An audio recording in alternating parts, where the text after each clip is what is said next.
Hello, this is Rachel Miller for RHM Movie and TV Reviews. Today I'm going to be redoing my Bio-pics video. Alright, first I want to talk about Ray. It is a great biopic. Jamie Foxx does a wonderful job. In this movie, you actually do find out, when you watch certain parts, you find out he had PTSD for the longest time, and the only way he felt he could get rid of it was to do the drugs. And I'm not sure what kind of drugs he did. I would have to rewatch the movie. But it was the type of drug that was injected with a needle. I'm guessing maybe meth or something like that. Something that can be easily dissolved into a liquid and you have to inject it into your arm. And it's clear he had a problem with the fact that only his wife stared him down, told him, "No, you're missing too much. You're screwing up your music. So you're missing out on too much of your children's lives. You're screwing up your career at this point." I can only guess that's what she said because the biopic doesn't do much for it. I'm going to say this right now because I'll keep on saying it throughout the video. Most biopics or bio-movie musicals are half fact, half fiction. Now, the part that is fact for Ray, and you walk the line, is the fact that Ray Charles did in fact cheat on his wife with groupie. Actually, with Ray Charles, it was with his backup singers. With one backup singer. He cheated on her with. And that apparently, I don't know if this is still true or not, that backup singer ended up having a child with Ray Charles.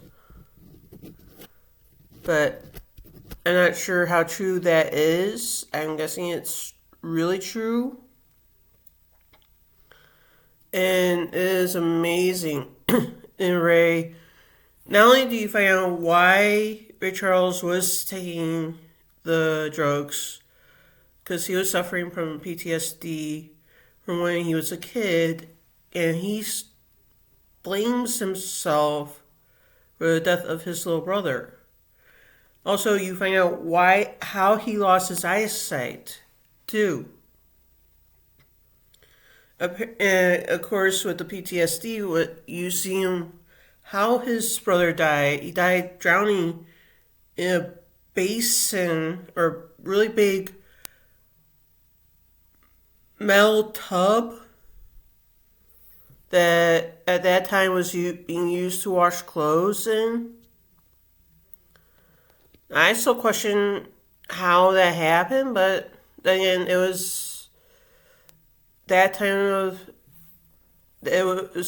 in Ray Charles's life where he was living a party with his mother. I want to say parents, but I think I'm wrong with that because I don't think he ever knew his father. I can only assume. With Walk the Line, which came out the year afterwards, Ray came out in 2004, Walk the Line came out in 2005. And both Jamie Foxx won the Oscar for Best Actor for Ray, and then the following year, he gave Reese Witherspoon her Best Actress win for Walk the Line, which she does do a brilliant job in the movie. She and Joaquin Phoenix do such a great job. Actually, back to Ray. I think according to the trivia on IMDb, the one goof that they do, or it's an error, as I said, fact and fiction. It's 50-50 for all biopics or bio movie musicals.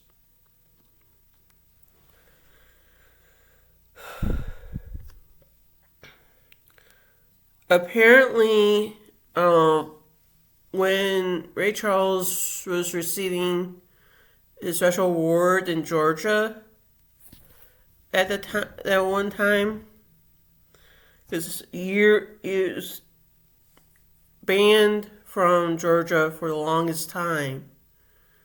But when he was allowed back in the state, he was given a special honor. Apparently, his wife was actually his estranged wife at the time. And of course, everybody knows he and Aretha Franklin were in Blues Brothers. The Blues Brothers, and it's a very good movie. I do suggest you guys go watch it because, I'm sort of partial to it because it was filmed in Chicagoland area. Alright, now going forward to Walk the Line. It is interesting for this movie. It is so good. As I said, Joaquin Phoenix, Reese Witherspoon do such a good job. Even Jennifer Goodwin as Vivian Cash does such a good job. And a while back, during the season 4 finale, after the season 4 finale of Once Upon a Time aired, I did mention on the Facebook group, fan club group of Once Upon a Time, that the way Jennifer Goodwin played Evil Snow reminded me of the way she played Vivian Cash in the one scene. And it's very clear when you watch the movie, Vivian Cash may have been the love of his life may have been the love of Johnny Cash's life when he was in his early 20s, late teens, early 20s. But she figured it out soon. Clearly, when you watch the movie, she had a problem. Before he became famous, she had a problem with him not bringing in the money for the family that they were starting. Then when he became famous, she had a problem with the young female groupies. And of course, during this marriage, this is when Johnny Cash was cheating on his wife, and he and Elvis Presley and most of people who toured with them, except for June Carter, were taking prescription pills. At the time, now it's known, or I'm guessing at the same time, back then it was also known as speed. It was to keep them awake during the long road trips because they were driving at night. And the fact that Johnny Cash and Elvis became addicted to these pills is beyond recognition. The movie is good. As I was back to the Johnny Cash, Vivian Cash thing. It is clear she had a problem. Not only after he became famous, the female groupies, which he did cheat on her with, it was the fact that once he started touring with June Carter, she had a problem with his loyalty to June Carter instead of her, which I found very interesting. Because I do think Jennifer Goodwin played it so well. And as I said, the way she played Evil Snow in the season 4 finale of Once Upon a Time reminded me of the way she played Vivian Cash in Walk the Line. Honestly, I do suggest first you watch Walk the Line and then you watch Once Upon a Time Game 10. But when you get to the season 4 finale and you see her play Evil Snow, you can see it. You can see the very minor similarities, but they are there. I tell you this much. They are there. They're both she plays both roles so well that you can barely tell the difference, honestly. Except for the hair. The hair is the only difference. Moving on to the two Renee Zellweger. I'm sorry. Renee Zellweger has done two biopics so far. Judy and Miss Parr. Miss Parr is actually the life. Well, it's more the adult life of Beatrix Parr, the author of those Peter Rabbit books. I mean, they're small. They're small books. They're small in size. Not well. Small in the books are small in size and length too. And they are very. The books I know are very good, but the biopic is amazing. That she herself, Beatrix Potter, dealt with loss. Dealt with loss in her adult life. Never in her childhood. Only in her adult life. And this is a movie, one of two movies Renee Zellweger did with Ewan McGregor. The other one being Down with Love, which is a very good rom-com. I do suggest you go see it. Miss Parr is different because Ewan McGregor in this one plays one of the men Beatrix Parr was in love with. Actually, the first man she ever fell in love with was not a family member, and he ended up passing away. I think in the book it may mention it because there is also a book version of Miss Parr. As I said before, I'll keep saying it. Biopics, half fact, half fiction. Now, when Renee Zellweger played Judy Garland, she was amazing singing.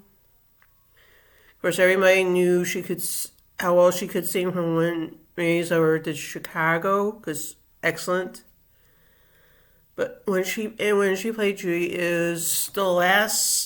it showed her playing Judy Garland in the last 2 years of her life. But when it's more poignant to when the fact that Judy Garland had to move to England to be with her family again, to prove that she was a good mother, she was a good provider. You know, she had been hooked on pills since she was a kid. She was pushed because Judy Garland was a child star. She was pushed to take pills. And these prescription pills lasted her until her dying breath. Which I think really, because that's what's happened on a very rare occasion with a celebrity of that stature. If they're taking prescription pills for one reason or another, it ends up being their downfall. Of course, yeah, it happened to Judy Garland, it happened to Elvis Presley, and now it's happened to actors who you don't really hear sing, but there was one movie where they did sing, but that was it.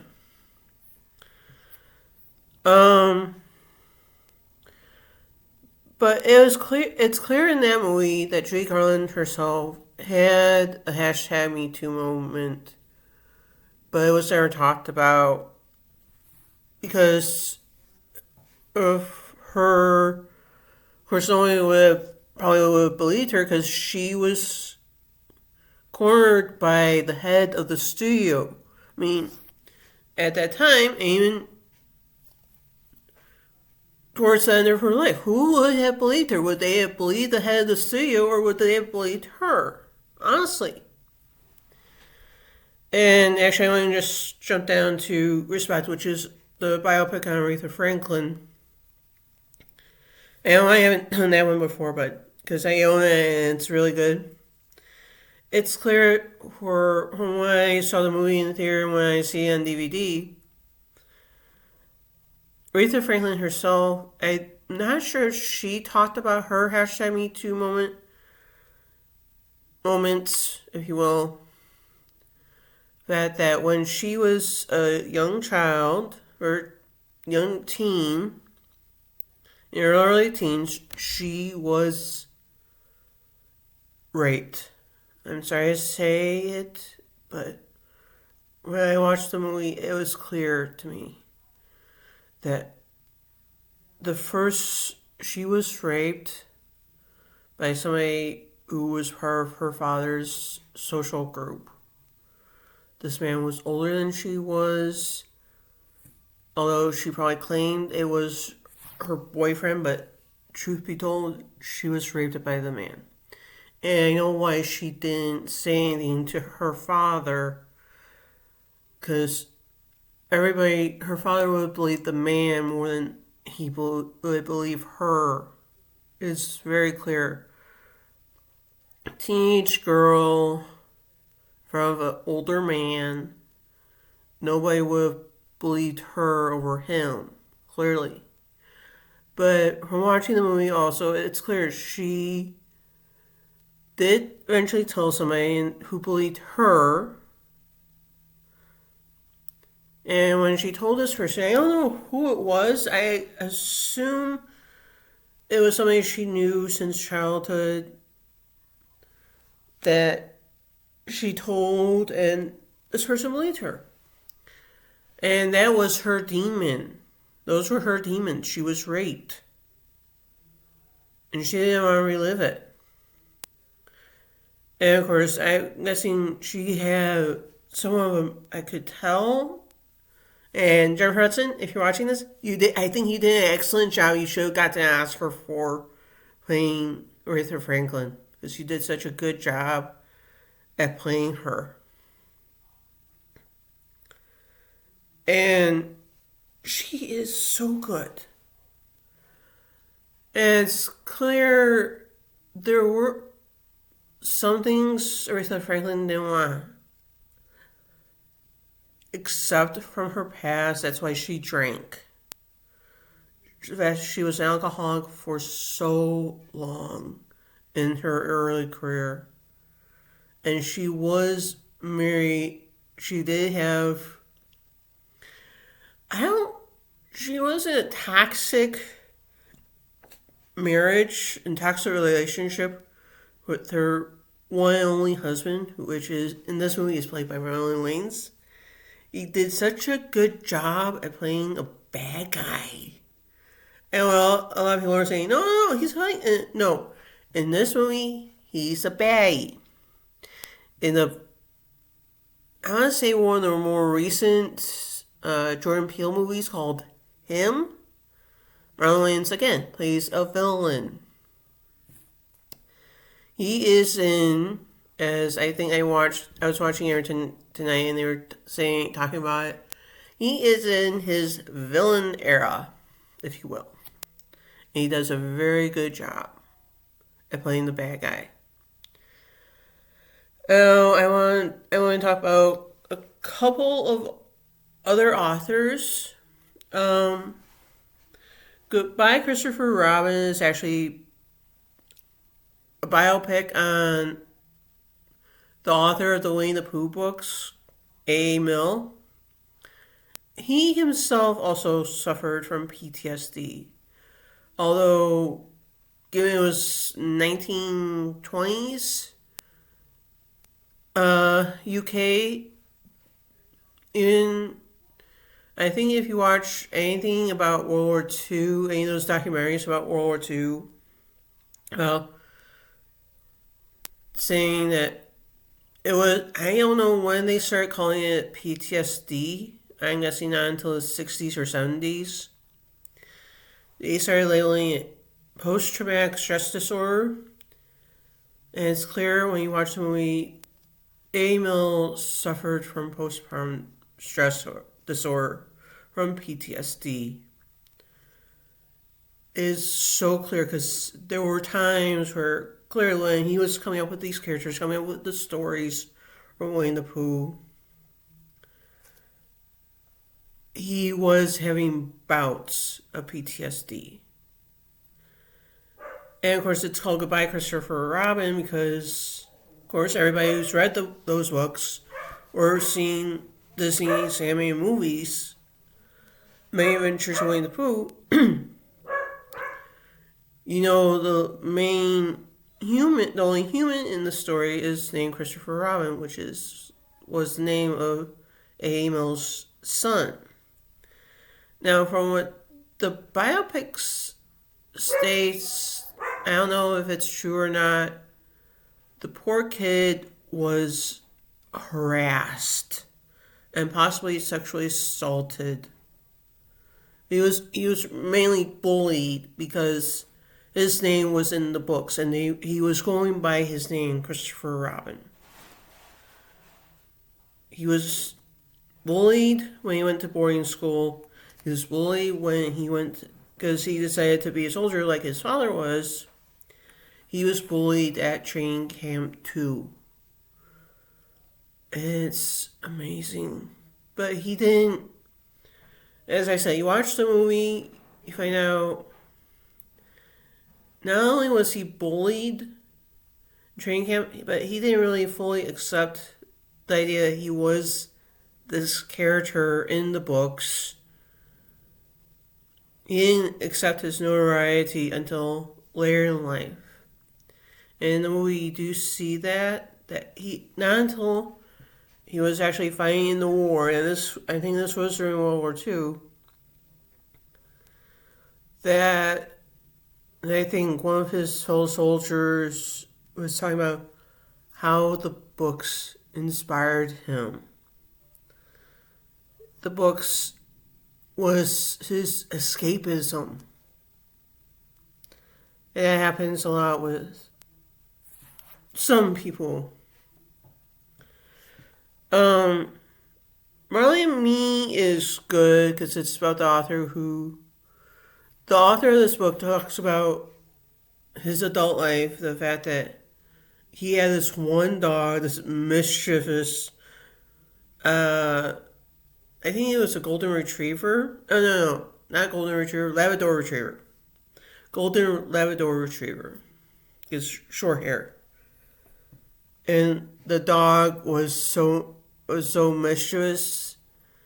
He got into anything and everything. It is very funny, and it is sad because it was basically his life with this dog. And it's the same thing with, My Dog Skip, because the movie was dedicated to the author because the author had passed away while they were finishing up filming. And the book, like Marley, Me, and My Dog Skip, is about the author's time with their dog. My Dog Skip, when the author of the book was just a child and his very first dog. One quick, Sam Mr. Banks is a good movie, although if you do check out my playlists on Disney Countdowns, when you get to the behind the scenes ones of Disney movies, they do mention St. Mr. Banks as a more rosier version of the, I want to say, pre-production of Mary Poppins, because P.L. Travers obviously wasn't very nice to anybody who was working on the film before they started making the film, because they had to go to her, because she had to sign over the film rights to them, which I'm surprised they actually got away with what they did. But then again, you watch the boys' documentary on the Sherman Brothers, you find out, once she signed over from Leroy Disney, you find out, not only did they have to wait until she signed over the rights to do what they wanted to do with the book, with the movie. But that's what happened. They did change it. I personally have never read the Mary Poppins books, and thankfully I have not. But the movie is good because it also shows off P.L. Travers' life and the fact that her given name is Helen Goff. I mean, I like my middle name. It's Helen too. But anyway, it is a sweet movie. Tom Hanks does a good job at playing Billy Walt Disney. I think if it is true that he is related to Walt Disney, I am in utter shock because I doubt it. I very highly doubt they're related, but who knows? So back to singers. Now, I don't know if you, whoever watches this video, if you would do it, but sometimes I watch Walk the Line, then the same movies, then Rocket Man, because Rocket Man stars Taron Egerton as Elton John. And because Taron Egerton and Reese Witherspoon were both in the same movies, and man, are they both good doing their songs.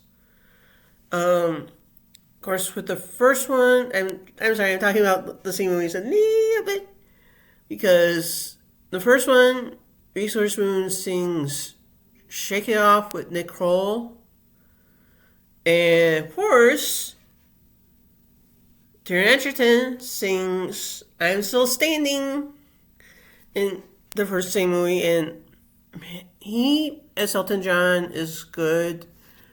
And before you guys say anything, I'm saying this up front. This, like Jersey Boys, like Evita, they are all bio movie musicals. I would like to see more bio movie musicals, but who knows when that'll happen. Rocket Man is a very good movie, very good movie musical. Elton John, you find out. Oh, he not only did prescription drugs, which is something else. It's, of course, the movie only shows, I think, according to his biography in the trailer for the movie, 1 of 2 times he tried to commit suicide. And of course, Richard Madden from the Eternals, from Game of Thrones, is in this movie as Elton John's, well, not only former manager at the first manager, but also the first guy Elton John ever fell in love with. And that was if you read Elton John's autobiography, Me, is very good. And he mentions his relationship with that manager was toxic. Because he was in an actual relationship with that manager. I forgot the person's name, but when he calls it toxic, it was toxic because the man slapped him. In the movie, and I don't know if he talked about how many times he got hurt in that relationship, but he does call it toxic. And it's clear, I don't know how somebody would call his mom, because no, Bryce Dallas Howard does an excellent job at playing Elton John's mother in the movie, as well as the actor who plays his dad. They both did good job. Even the actress who played the grandmother does an excellent job. But I do suggest, I don't know which you want to do first. You either read his autobiography or you watch the bio movie musical about him. The songs they put in there are great. I do question the placement. And I think IMDb also so many questions the placement of the songs too, but gotta remember this is a bio movie musical. He took songs from his discography and put them into the movie. I know I'm Still Standing. Sorry, spoiler alert. I'm Still Standing is the last song you hear in the movie, but somebody question, well, that's not really when that song came out. The song came out when he was still hooked on drugs, prescription, and actual drugs. I think the only actual drug you actually see him take in the movie is, from what I can figure, what I've seen in shows and other movies, is cocaine. And thankfully, Elton John, bless him, he even talks about it. Sorry, I'm getting emotional. Is behind the music. VH1 behind the music. That when he saw himself, I guess on the news, because they were showing the funeral of Brian White, the only child in America who was diagnosed with AIDS because of a blood transfusion. I do feel sorry for what happened to Ryan White. It is sad that he died with complications to AIDS. And I would suggest to anybody who watches this, I mean, I don't have the money to donate, but maybe you guys could donate to Elton John's AIDS Foundation. And of course, Rocket Man came out after Bohemian Rhapsody. Bohemian Rhapsody is a very good movie. It is a good biopic. Rami Malek does an excellent job at playing Freddie Mercury during his life. And as I said before, I'll keep saying it until it gets old. It only will ever get old. Biopics, bio-movie musicals, half fact, half fiction. And according to trivia, it points out what is fact, what is fiction. What is the true fact about the movie? What happened in real life? And it's like, yeah, because clearly that's the way the other members of Queen, or the only two remaining members of Queen that are still part of Queen, felt about the one manager guy who was I do mean very close to Freddie Mercury, clearly. How they felt about him. They turned him into a villain, which he probably was, because that's how he was seen the members of Queen's eyes. That's how they saw him. They saw him as a bad guy because he was probably trying to tear the band apart. Jersey Boys was a musical first, and they did keep some of the actors from the original, from the musical. Any version of the musical they could find. And Christopher Walken is so good in this movie. I know he doesn't sing, but he still does a good job.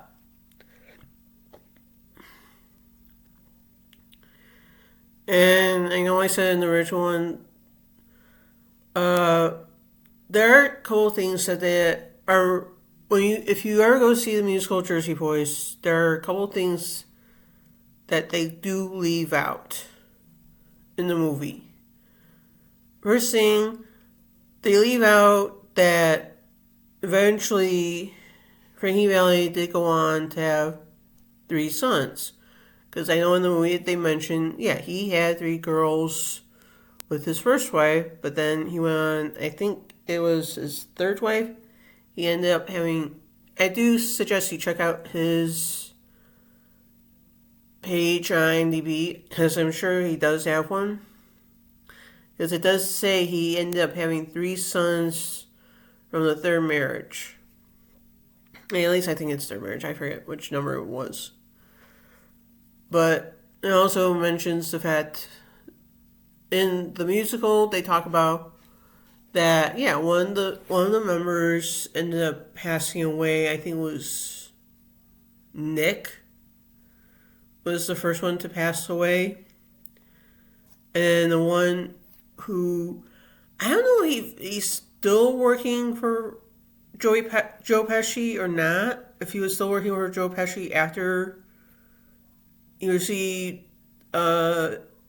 induction to Rock and Roll Hall of Fame with the original Jersey Boys,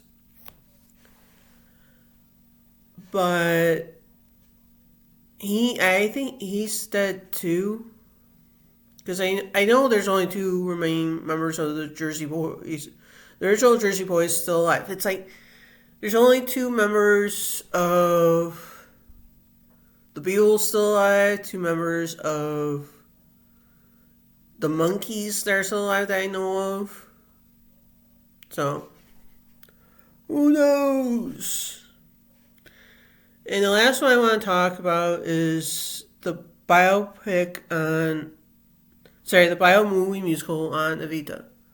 But Donna did a good job. I don't care what anybody in any other country says, she does an excellent job at playing somebody.